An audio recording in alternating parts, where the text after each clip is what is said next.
for this? Are you down for this?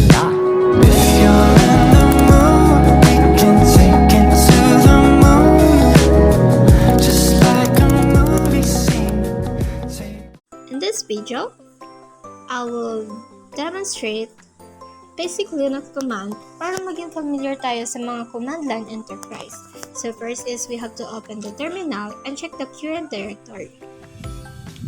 Yan. Lagay tayo ng command na pwd. It shows kung saan tayo ngayon sa system or current working directory. So yan. For the next one is ls. Ginagamit ito para makita lahat ng files and folders sa loob ng current directory.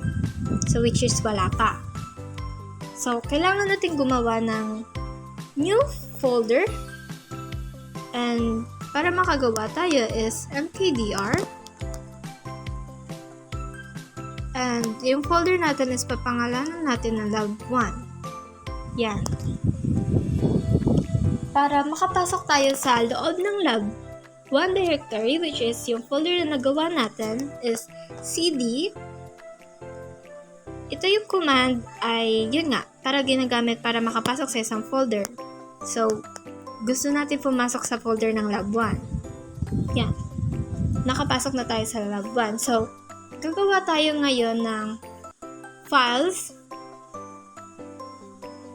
ng dalawang files, empty files. So, touch file 1 para sa una nating files and para sa pangalawa nating files. Yan. For the next one is gagawa tayo ng text sa isang file. So, we can use the app cat. Yan. Tapos file 1 kasi sa file 1 natin siya. Gagawa tayo ng text sa file 1. Yan. And, kunwari, good day, yan, kanina. Luis from IT14. T14.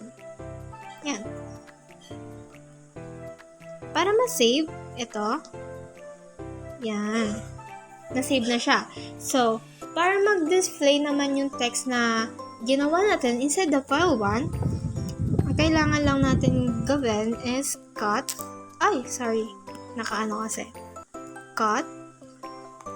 File 1. Yun, magdi-display yung laman ng file 1 na inano natin.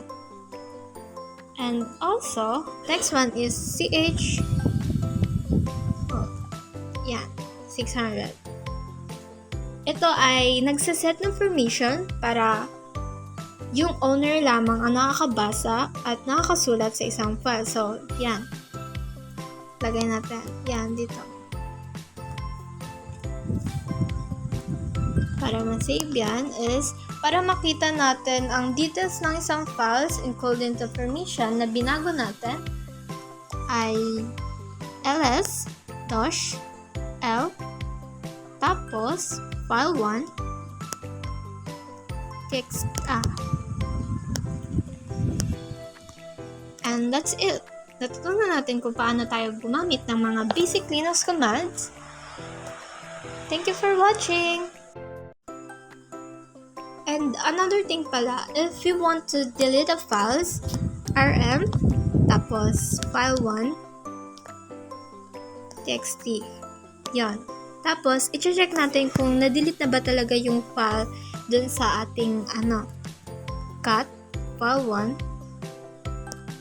Ayun, na-delete na. No such files or directory.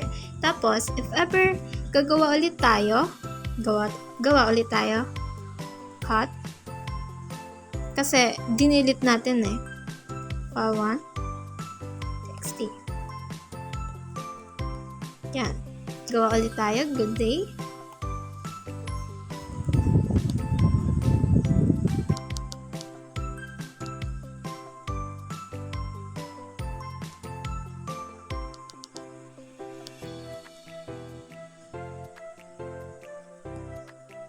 Tapos, save natin. Ah.